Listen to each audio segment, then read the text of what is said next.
College விட்டு வந்து நேரம் ஆகுது, இன்னுமா சாப்பாடு ரெடி ஆகல? நேத்து தானே வந்து அடிச்சுட்டு போனவனுவா, திரும்படியுமா வரைய போற? ஆமா, அவனுக்கு எத்தனை தடவை வேணா அழிக்கட்டும், ஆனா நான் வரையறதை நிறுத்த மாட்டேன். நீ என்ன சொன்னாலும் திருந்த மாட்டேன். சரி, இவர் போட்டா வரைஞ்சா மட்டும் ஏமா வந்து அடிக்கிறாங்க? எங்க நம்மளும் எதிர்த்து கேள்வி கேட்டுருவோமோன்னு தான். அதுவும் சரிதான். சரி, நியூஸ் பார்த்தியா? இல்லையே, ஏன் என்ன போட்டிருக்கு? 1-2 மாசத்துல எல்லா தெருல இருக்க சாதி கலரையும் பேரையும் அழிக்க போறாங்களாம். கவர்மெண்ட்ல இருந்து உத்தரவு போட்டிருக்காங்க. அவ்வளோதானா? இன்னும் அவ்வளோ அசால்ட்டா அவ்வளோதானா சொல்ற? வேற எப்படி சொல்ல? நம்மளை ஸ்கூலில் சேர்க்கும் போதே நம்ம பேர் பக்கத்தில் ஜாதி பேரையும் சேர்த்து எழுதுறானுங்க. அதெல்லாம் அழிக்காம கலரை மட்டும் அழிச்சா எப்படி? ஒரு அரசியல்வாதி ஒவ்வொரு எலெக்ஷன்லையும் ஜாதி அழிப்போம்னு சொல்லி ஓட்டு கேட்குறான். ஆனால் அதே அரசியல்வாதி ஜாதியை வச்சு தான் அந்த எலெக்ஷன்லேயே ஜெயிக்கிறான்.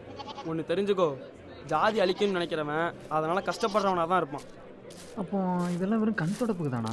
முருகா, ஒன்று மட்டும் நல்லா புரிஞ்சுக்கோ, வெறும் ஜாதி ஓட்டை வச்சு அரசியல் பண்ணுற இவனுங்க ஒரு காலமும் ஜாதி அழியும்னு நினைக்க மாட்டானுங்க. சரி, அதை கூட விடு. இந்த ஏரியாவிலேயே நான் ரொம்ப நல்லாவே படம் வரைவேன்னு எல்லாருக்குமே தெரியும்.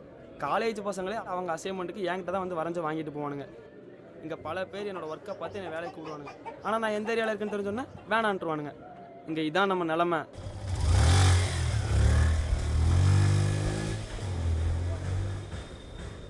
மாதவா, காலேஜ் ப்ராஜெக்ட் படம் வரேன்னு சொன்னோம்லால.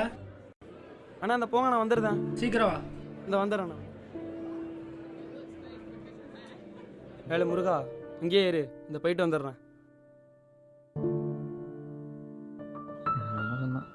புரியல, நல்லா கொலை கூட்டு போயிட்டான். அப்ப இதுக்கு என்னதாம்ல வழி?